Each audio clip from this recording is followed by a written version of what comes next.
He stands 40 feet tall, weighs 6.5 tons, contains 3,100 feet of hydraulic hose and 4,500 feet of electric wiring. He's covered with 4,000 pounds of hair, is terrifying when aroused, but has the soul of a romantic lover. Dino De Laurentiis. The one and only King Kong.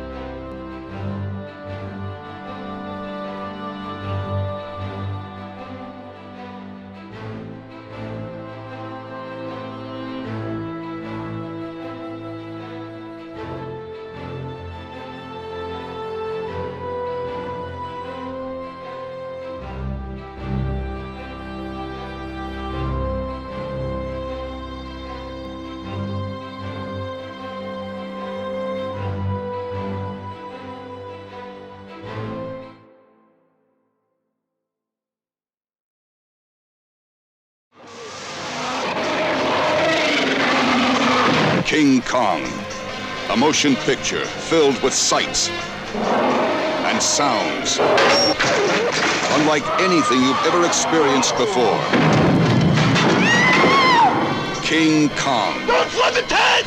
She fell in! With Jeff Bridges, Charles Grodin, and introducing Jessica Lange as the beauty who charmed the beast. And starring the 8th wonder of the world, King Kong.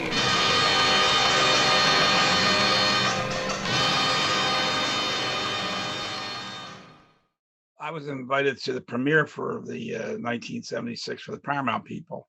And I guess your name gets around and then people want to talk to you about it. You know, while we're still alive, we could be dead next year, who knows, but we're getting up there. But this is just my interpretation. At least the 1976 carried more the storyline of the original. Jackson's was, to me, way too many characters, too much backstory, all the stuff that we really didn't need. It was funny, when I went to the premiere with all the executives from Paramount, out in the lobby, I was collecting cups and all the memorabilia, cups and posters, and I had loads of stuff.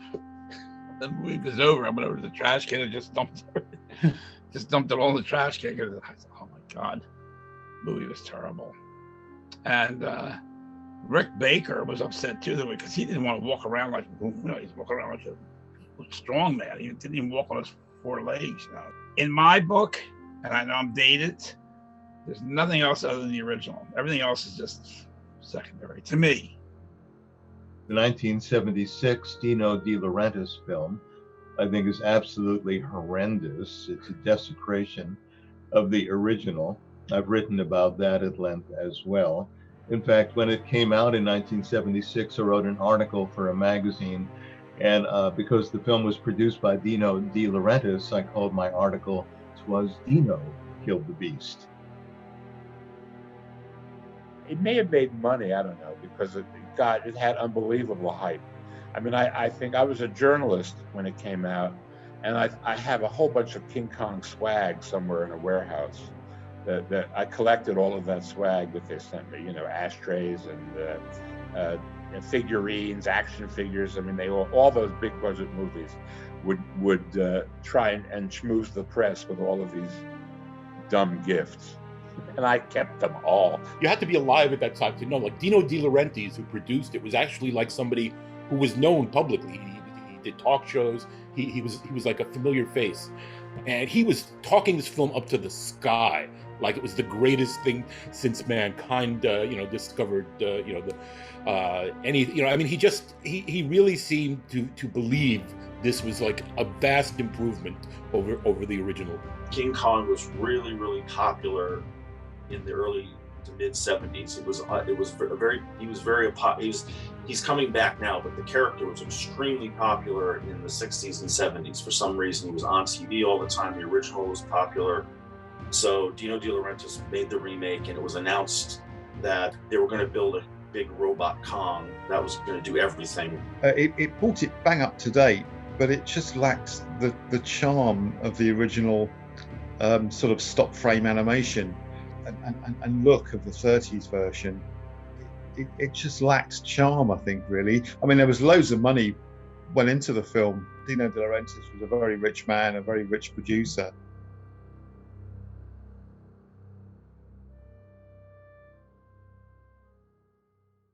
If there is one Kong movie that is on equal terms with the original, it's the 76 remake. And I know a lot of people disagree, but I think this movie is almost as good, if not a little better. It was the first time that Kong was brought to life at a full-scale budget, widescreen color, and was made a lot bigger than the original. And I mean that both figuratively and literally, because Kong, this one, is taller than the original. In the original, he was 18 to 25 feet. In this one, he's a 40-foot tall gorilla. In fact, part of it was a full-scale animatronic that Carlo Rambaldi designed, the great Carlo Rambaldi. But Rick Baker also did some fantastic ape suit stuff in that, and it still looks good to this day. Setting it in modern times, I think, made it more realistic and made it more believable as an event movie. The cast as well is fantastic. I think Jessica Lange, probably a little bit more attractive than Fay Wray. It was her first movie at the time, and she's kind of been very quiet about her role in that movie, but I think she should be very proud of that, because that was, for me, it's one of my favorite roles she's ever been in. The 70s remake is just a big, epic film. There's no dinosaurs involved, and that was mostly due to the fact that De Laurentiis didn't know how to do that kind of effects proper and realistic at the time, and he also wanted to focus on the love story between Kong and Dwan, although it also could be because he didn't want to be on par with the other remake that Universal was trying to do in 1975 with The Legend of King Kong, the title of this documentary, no connection. And their remake was actually pretty interesting because they had gotten Jim Danforth to do the dinosaur effects for it, to do the stop motion. Then he was replaced with Chris Miller Jr., who did the effects for The Creature from the Black Lagoon and The Land Unknown. But eventually, that movie didn't fall through because of the court dealings at the time.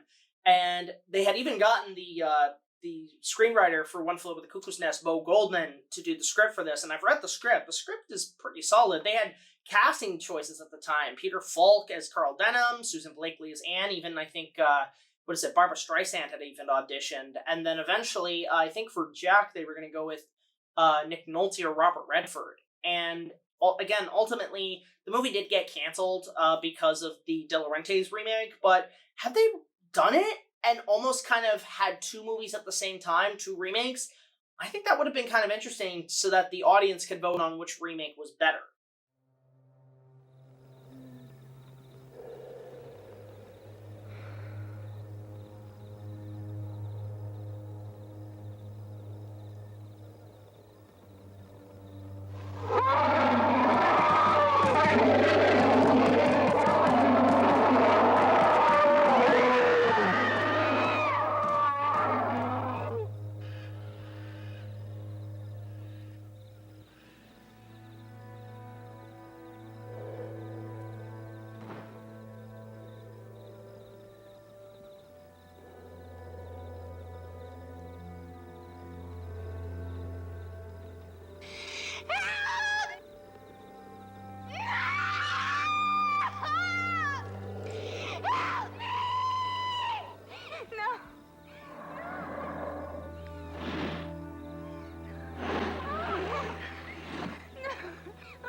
First picture I ever did was Farewell My Lovely with Robert Mitchum, and the movie worked extremely well.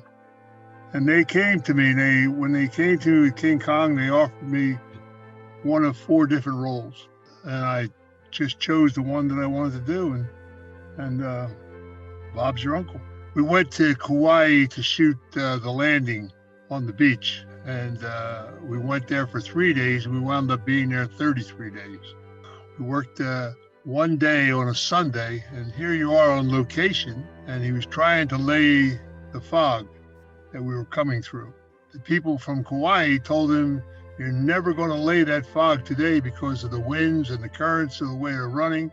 It just isn't going to happen." And John said, "Oh, no, I'm a sailor, I know." And he stood there with his finger up in the air and all this stuff, like he was, checking the wind and all. And we worked 14 hours that day. We had 7 straight meal penalties and never turned the camera over. He had a great cast, and it was a great script. And the picture, I think they spent like 30-some million. They should have done it. They should have been able to shoot it for like 16. But it was a big epic picture.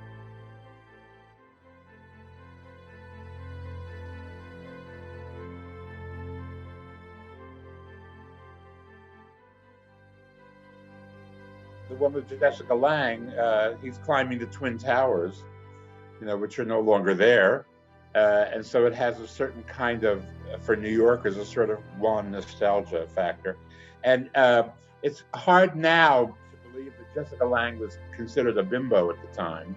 And she was Bob Fosse's girlfriend, and she got cast in that movie, and then he put her in All That Jazz. But and she was very much playing kind of a Marilyn Monroe derivative. And she was, good. And people began to say she in that movie particularly, she was the only real spark of interest because it was unexpected, first of all. And secondly, is because the movie was a big Dino De Laurentiis production. And it was the first of the Kong remake. So it was like, why would you try to top this iconic movie? Why would you have the kind of hubris to try and do this thing just because the technical side of it is stronger than it was in 1933?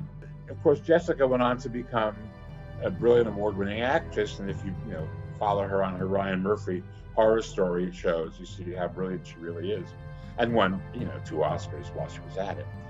But that was what the movie is, I think, principally remembered for: the Twin Towers and who's that girl? Jessica Lange? That's Jessica Lange? Because it's so the opposite of what we've come to expect from her.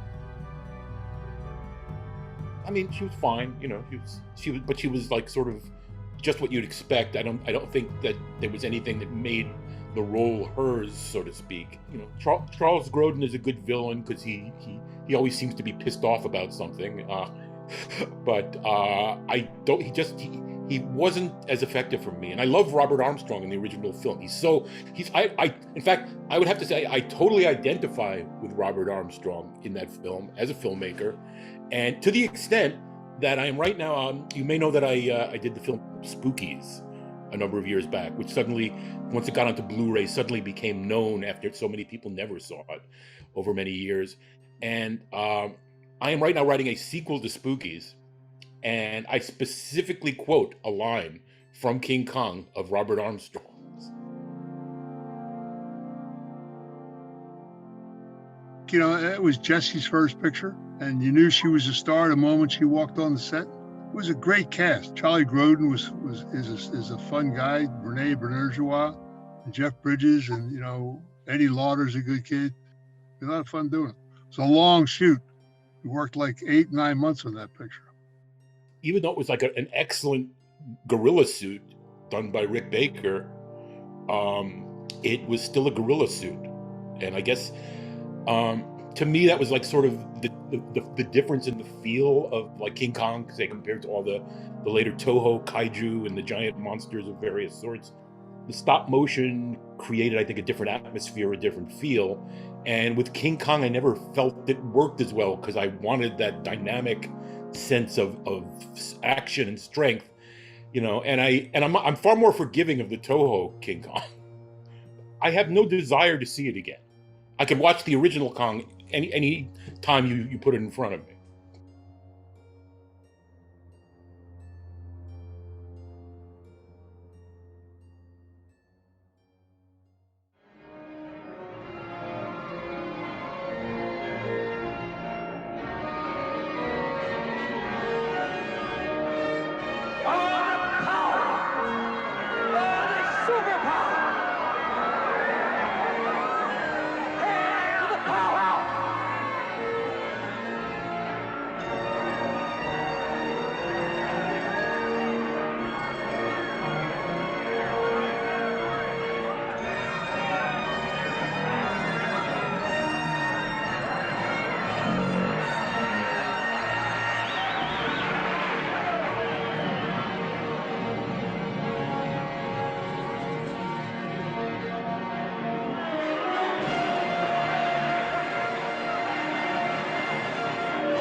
problems with the mechanical things, strings breaking and stuff.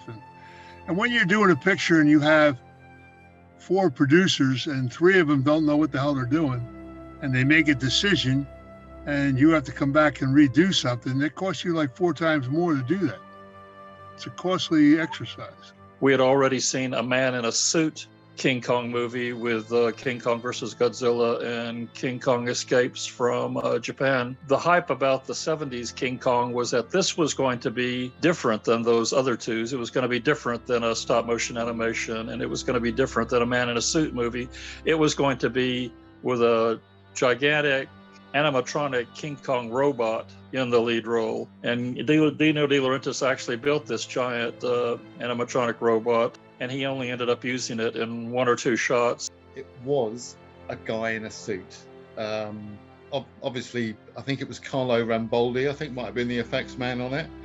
You know, that was fine, but it still was a man in a suit. At the time, I can remember reading an article by a special effects animator called Jim Danforth. I have a feeling that King Kong may have been even nominated for an Oscar for effects, or it was actually given an Oscar. I can't remember what the story was, but I remember Jim Danforth, the animator that works on films like When Dinosaurs Ruled the Earth, and he said, well, you know, I'm not sure if it's worth being a part of it anymore. You know, we spend all this time doing stop motion animation, and yet a film like King Kong comes along and it's a man in a suit. Now this is one of the cast molds that Carlo Rambaldi had designed for the full-scale animatronic Kong. This is one of the teeth that would go inside the mouth of the beast. Now, the animatronic didn't really work too well on set, but a lot of this stuff had eventually been sent over to like places in Europe and for tourist things, and then eventually they were brought back to North Carolina to be used on the sequel. And this tooth was either remolded from the original cast molds of the animatronic and or recycled from the original and put on the new pieces for the sequel. But as you can see, like, it's made out of resin, and that was sort of the thing to do at the time, but this is a actual screen-used prop from the movie. And I found this on eBay for like $200, so it's fascinating to see that we have a piece of Kong history right in our hands. But it's just kind of fascinating to see the sculpture work and how much detail that, even if not seen on screen, is presented from the filmmaker, showing how much effort they put into making this movie.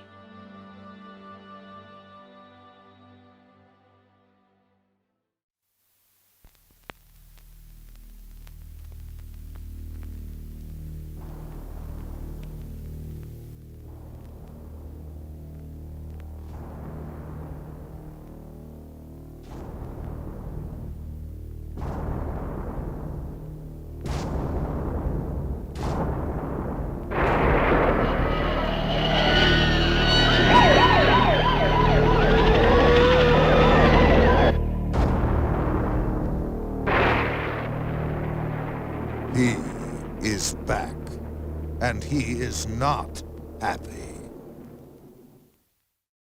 I was excited because John Gillerman had done the one that I had seen with Jeff Bridges and Jessica Lange. And I actually saw the original back when I was in like 6th grade. I guess it just came out again or something.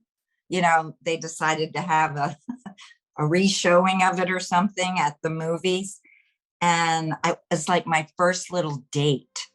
I was crying at the movie. I was worried for King Kong. And I think I was also a little embarrassed because it felt a little sensual to me, you know? Like, I remember walking to breakfast most mornings with Linda Hamilton, and I remember thinking, I'll eat what she eats because she looks so great. Yeah, I think it was like cantaloupe, maybe an egg, like boiled or something, or poached. But I remember having breakfast with her, and most of all of us who were the supporting and the leads, we were usually all together.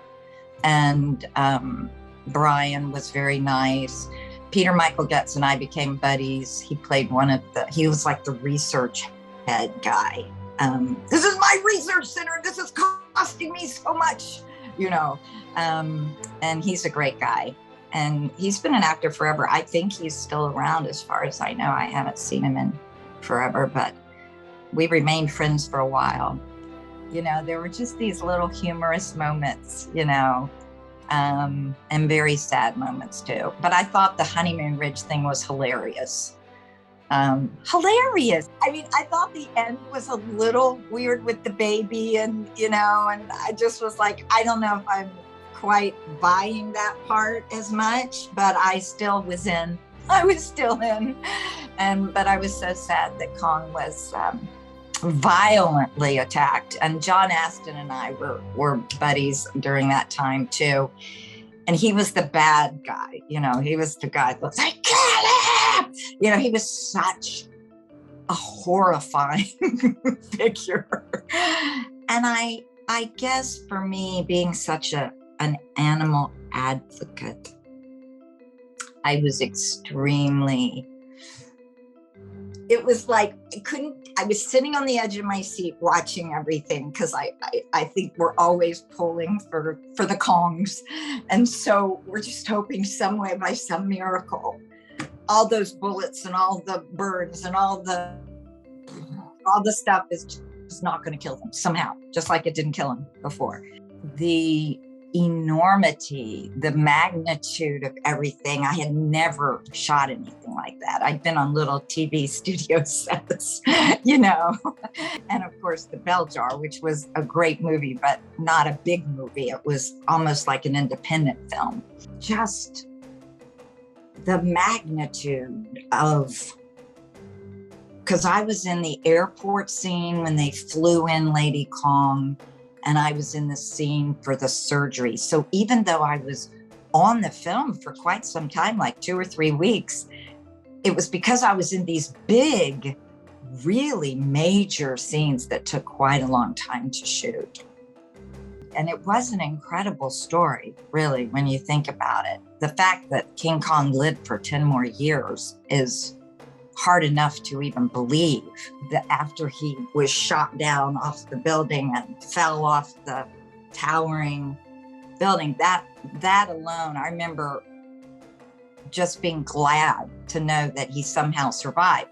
But then with the Lady Kong coming in, it was exciting, because for those of us who love King Kong, we're like, oh goody, you know, he's gonna live, and now he'll have a wife and they'll have children, and you know, you're hoping for all the best.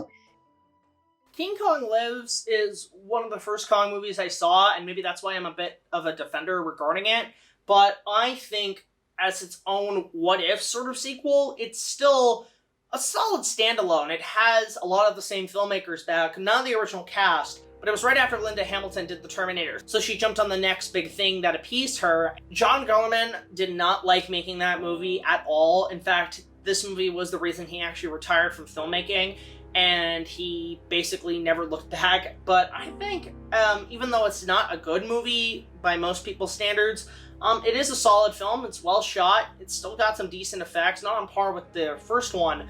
But as a sequel, it's okay. It's nothing special, but I think it gets a little bit too much hate, just in my opinion. It's sort of like Batman and Robin in a way.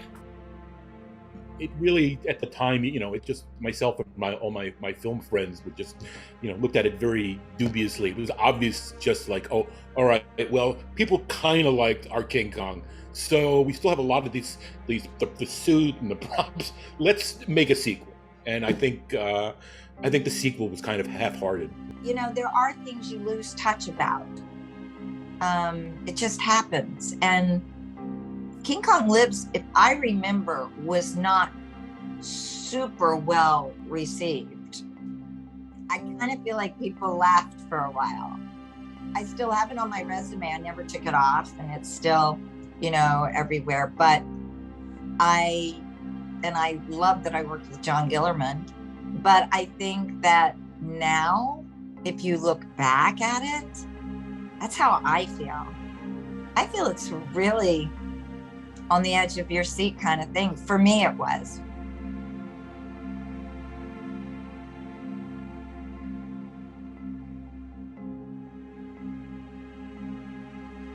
Ladies and gentlemen, I'm here to tell you a very strange story. The story of our adventure, in which 17 of our party suffered horrible deaths. Their lives lost in pursuit of a savage beast. A monstrous aberration of nature. But even the meanest brute can be tamed. Yes, ladies and gentlemen, as you will see, the beast was no match for the charms of a girl. By the 90s, when Universal was starting to become a huge rival contender for theme parks to rival with Disneyland, they were thinking about doing a Kong remake at that point because the two attractions that they had built in Hollywood and Florida were actually a huge success for them. So what they wanted to do originally was use the Bubba Goldman script, but also use the sound stages for the two Kong attractions to save money on effects. So those two animatronic Kongs were going to be used in the movie itself. And the first director they went to was John Landis, who had done a ton of movies, American Werewolf in London among others, but he's a huge Kong fan, and he immediately went on board with the project, but he left early on. Zemeckis was a huge producer for the remake at the time in the 90s for Universal. I know a few times in the 70s and even in the 90s, Universal did offer the directing chair to Steven, but at the time he was working on other stuff, and he was, in the 90s especially, working on Jurassic Park, another island full of dinosaurs. In fact, I like to think that that scene in Jurassic Park where Jeff Goldblum's like, what have they got in there, King Kong? That was pretty much a nod to him saying, yeah, I'm not doing that remake for you guys. The director's chair eventually went to Peter Jackson, who at the time was working with Universal on The Frighteners with Michael J. Fox. And the first pass they had done of the script was very much an Indiana Jones adventure, and I feel in a way they should have kept that script for the final product because it would have made for a much better movie and not just a shot for shot of the original and would have stood on its own. But ultimately, because of Godzilla 98 and Disney's Mighty Joe Young, Universal got cold feet, and also at the time, Jackson was still an experimental filmmaker only known for these cult splatter movies, so they pulled the plug on him immediately, and because of that, I think in a way it's sort of a gift and a curse. The curse side is we never got that version, but the gift side was we got Lord of the Rings. Peter Jackson is, I think, is one of the, is maybe, amongst the half dozen best living directors. I think he knows how to use the medium to its fullest potential, which a lot of even big directors I don't think are capable of. In the first films he did, Bad Taste and Brain Dead, I mean, he was just, I really, it's like, because like sometimes I'll watch a film and I go, all right, this guy knows his shit. He could make any film he wanted and it would be great. He's such an independent filmmaker. He is so much his own self. He doesn't answer to anyone. I mean, it's a miracle that Lord of the Rings got made, really. It was a miracle. And it's a tribute to him. I mean, I think he had nothing left. He put everything into that. All of his money, all of his everything. And then, bing! I loved the Peter Jackson version. I saw it twice on opening day. I think I saw it 11 times in the month and a half it was in theaters. Because at that time in 2005, there was really not a lot of those kind of movies coming out. And I think I was in the apex of my King Kong fandom in about 2005. So that was the perfect time for that to come out for me. The only real critique I'd have is that I think it ran about 25 minutes too long. There are some scenes I do feel could have been removed, but Peter Jackson is such a fan and he has such a passion for that film, just like I do, that I can't critique his passion project like that. Every scene of that film is just a nod to the original and a tribute to the original. Even Bob Burns is in the film. I almost expected him to be holding the Kong armature from 33 in his hands, The tribute to Max Steiner's score is in there, during the Broadway scenes. There's a very real sense that Peter Jackson's reason for doing it was because he genuinely loved King Kong. It's his favorite movie. And you can get a real sense that it's a labor of love. The Jackson film is flawed because, yes, it's too long. He got carried away and it's too long and it's too bloated and it takes too long to get to the island. First half hour with Jack Black, I think, is awful. Jackson said that Kong was his favorite film. It inspired him to become a filmmaker. And if you look at the first half hour, you wonder which King Kong he was referring to, because it's horrendous. It's just comic bookish, and Jack Black is awful, just chewing up the scenery. However, once they get to Skull Island, it becomes quite credible. And I think the scene in Central Park on the ice is sheer poetry. And I think the last 20 to 30 minutes of Jackson's Kong climbing the Empire State Building is actually as good as anything in the original. There was always a sense of a little bit of eroticism between Kong and the blonde. In the original, you couldn't really tell if you just wanted her as like a toy, or there was a little ambivalence, and he liked her, but she liked to carry around. In the '76 version, you had more of a erotic tone. There was, you could see there was a little more going on. It was kind of bizarre by today's standards, but they were kind of friends in the 2005 version, which is the way you had to go in today's world. I think sometimes that worked. Sometimes it was more like you're watching a Mighty Joe Young, where they were kind of pals. I just feel like it's Peter Jackson trying to make it big, bold, and epic for the sake of it being big, bold, and epic. And I don't get that sense at all. A big thing that really took me out of the film was the massively overuse of CGI. I don't know what was real in the film other than the actors. Everything else felt so fake. And since you have such a CGI heavy film in 2005, where, it's quite a while back now, it's not going to look the best. When you have it back then, most of the CGI doesn't look good at all. Most of it looks terrible. So I can't connect, I can't feel, I can't, get connected to a film where I can tell that these actors are on blue screen, green screen. It's just obvious. And so I don't feel connected at all to it. See, the 1933 version is so much better in so many ways, because it's, shorter. It's not 3 hours. It's not even 2 hours, the original. The use of the stop motion practical effects is so, revolutionary and brilliant. And, I can feel for that film, and it's really well made. The new one, the new one isn't, the 2005 one. But I will say this, the monster fights in the 2005 one were pretty good. And another thing is the screenplay, very repetitive, especially when they get to the island. It's just CGI monster after CGI monster. I get bored.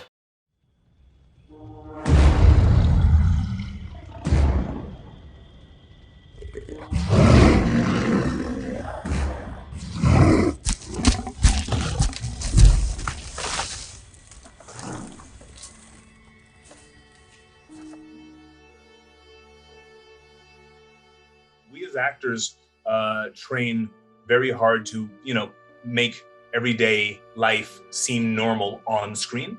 One of the masters of that is Andy Serkis. He and Peter Jackson got to work together on Lord of the Rings, and Andy Serkis is an absolute master. I believe he went to Rwanda to watch apes in the wild. He studied, like you have to. He takes his craft very seriously. He's another person who loves what he does, and he dives all the way in. So when you're finally seeing him as Caesar, when you're finally seeing him as Gollum or Schmeagol, when you're finally seeing him as Snoke, he's all the way in. He's looked at all the possibilities, and he's shaved away what's unnecessary to leave a character that is just chilling on screen. And he's amazing at it.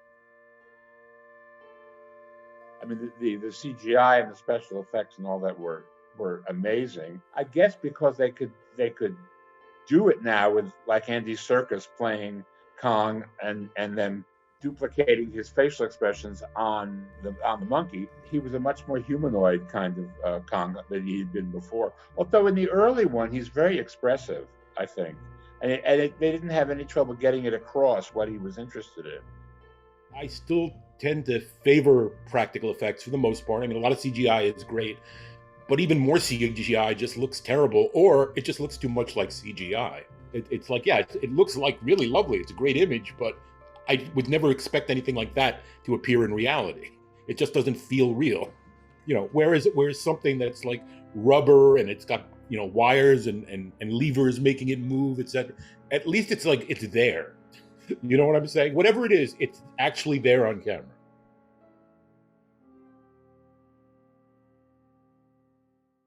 I waited for Kong because I've been hearing about him making this movie for years. I really wanted to see the movie. And then when he got in touch with me, I was losing bids, putting bids on stills that I've never seen before on Kong, production stills.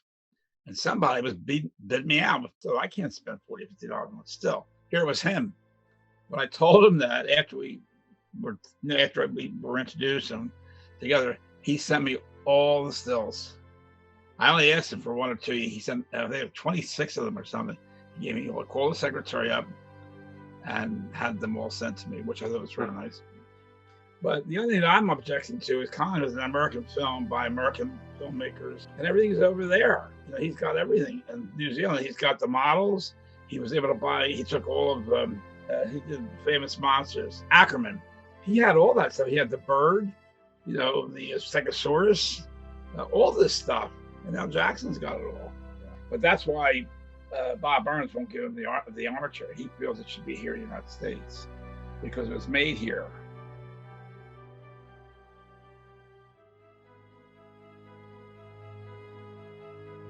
I loved Jack Black, and I love that they took him to Broadway and they elaborated that whole sort of thing. But, you know, it's all, you know, he's going to wind up on top of a tall building and he's going to get shot down.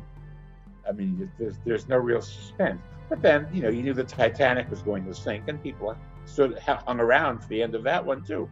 I think it doesn't quite hit as hard at the end because he didn't go through that journey for nothing, because she does love him in a platonic way in return. From what I read, and I actually spoke with Fay Wray's daughter, Victoria, about this, and I guess it didn't get too far outside of Peter Jackson just asking, but he wanted to have Fay say it was beauty killed the beast at the end of the film. He wanted to have Fay say those words, but the scheduling just didn't work out, and I think she actually passed away before they actually had a opportunity to film anything. But wow, wouldn't that have been just phenomenal to have her have a guest spot in the Peter Jackson film? That movie really didn't make that much money. Between the advertisement budget and the actual film budget, they just about broke even in the United States. I think, and then also you're redoing something that it's iconic, but to whom? Well, you are, but I mean, I don't think a lot of these kids growing up today in their 15s or 20s or 25 years old really give a shit about Kong. Probably didn't care, you know.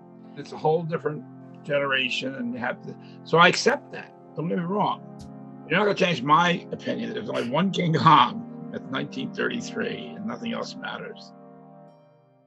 From the moment that I saw King Kong, I wanted to become a filmmaker. I mean, it was as simple as that. If I hadn't happened to watch this particular movie on television as a 9-year-old, I probably today would be an architect or a plumber. I wouldn't be doing the job that I'm doing. So I owe King Kong a huge amount. And, you know, the idea of remaking King Kong is something that, you know, for a long time I wouldn't really have thought about doing it, but I think the recent advances with computer technology, the idea of doing a version of King Kong telling that amazing story with a technology that is now, you know, state of the art and current, I think is a real relevance, because as a black and white classic film, it's always going to obviously exist, but there is an audience today, there's a young people who I don't think really have the patience to look at black and white films anymore.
Dino De Laurentiis is with us. You know, Dino, in New York Magazine, there was a fascinating article, I thought, about you, written by Mary Murphy. She spent a lot of time traveling with you. And she described you as someone capable of Italian brutality. And what do you think she meant by Dino De Laurentiis linking you with Italian brutality? Why did she use that phrase? Precisely, I don't know. You have to ask to Mary Murphy. Italian brutality. You know, I work with passion. You cannot work with cold mind. Yes, you have to take your decision with cold mind, no question about it. But you come involved with your passion, with your heart. You cannot do it just to do it something, especially when you have to do something dealing with artistic creation. You must do it inside of you. Mm-hmm. When do you do your best thinking? First thing in the morning, you get up 5 o'clock every morning. No matter how late you're out at night? No matter if it's Christmas or Sunday or Easter, 5 o'clock every day I must come out. I cannot stay in bed anymore. But I take a nap, what to say in English, in the afternoon. In the afternoon. For lunch, 1 hour. But it's the best time to work for me is from 5 to 9 in the morning. And then you do a lot of your creative thinking and so forth? The best way to read the script, no telephone call, quiet, and to take your notes. The best time for me, really. You know, I'm sitting here realizing if Dino De Laurentiis did not have the discipline to get up at 5 o'clock or whatever in the morning, you probably would not be the success you are, just because you get up that early in the morning. Yeah, it is one of the elements, you know, to do what I do. You must love to do your job. I love to make a movie. To make a movie is my hobby.